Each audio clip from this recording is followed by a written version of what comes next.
सिद्धि की शादी के बाद वो ससुराल चली जाती है।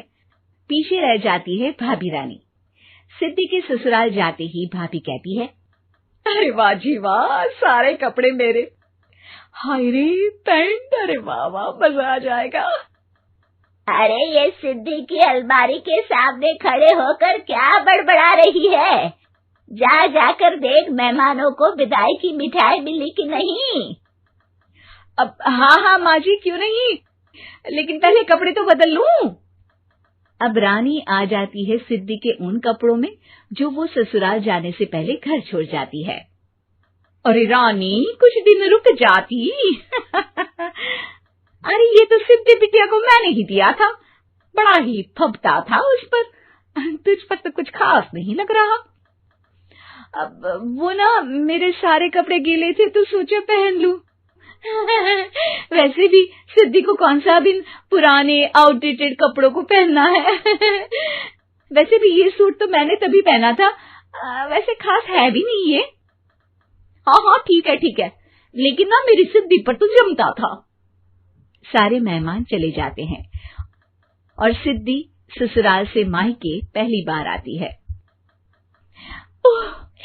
अपना घर, अपना कमरा, अपनी अलमारी।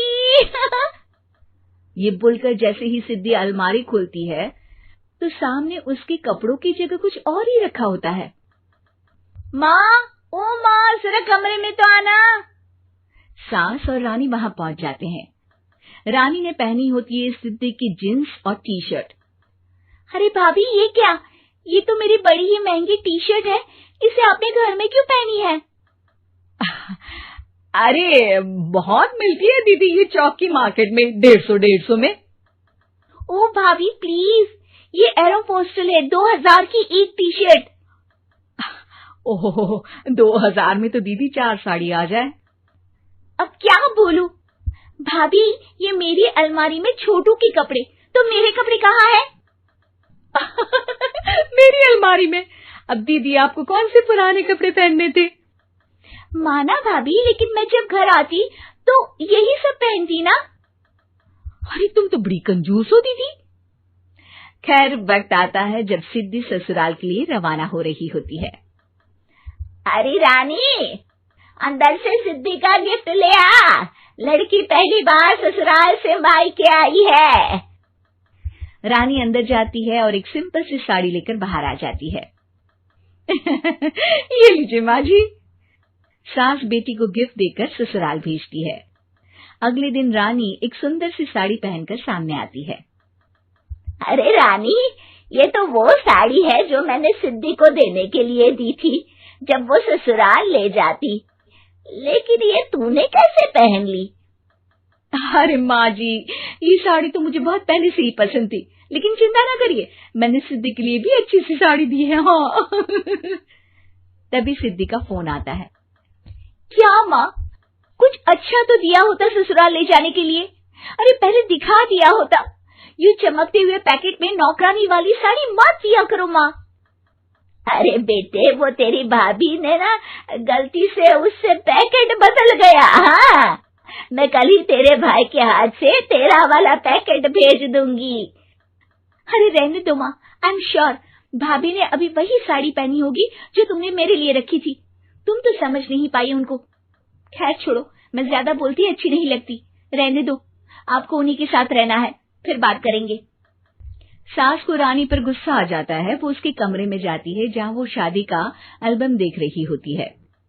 रानी, मार्केट जाकर एक ऐसी ही साड़ी लेकर आ, कल प्रतीक जाकर सिद्धि के घर दे आएगा। अरे क्यों माँ जी, कितनी साड़ी देनी है दीदी को? यहाँ कोई सेल लगी है क्या? अरे चुप कर, मेरे बेटी के हिस्से की साड़ी खुद पहन ली, अब ज्यादा ज्ञान बांट रही है। एक दिन सिद्धि का फोन आता है। माँ, मेरी सास ने आप सबको खाने पर बुलाया है। सारे लोग सिद्धि के ससुराल पहुंचते हैं।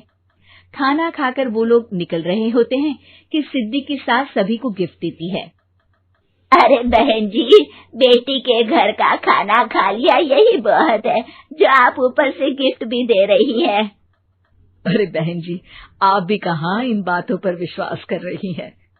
सास सभी को गिफ्ट देती है, लेकिन रानी को जो साड़ी देती है वो अजीब सी हरे रंग की लाल रंग के बड़ी छाप वाली होती है। अरे छी, ये कौन पहनेगा? सासू माँ को तो जरी वाली इतनी सुंदर, और मेरे लिए ये नौकरानी वाली।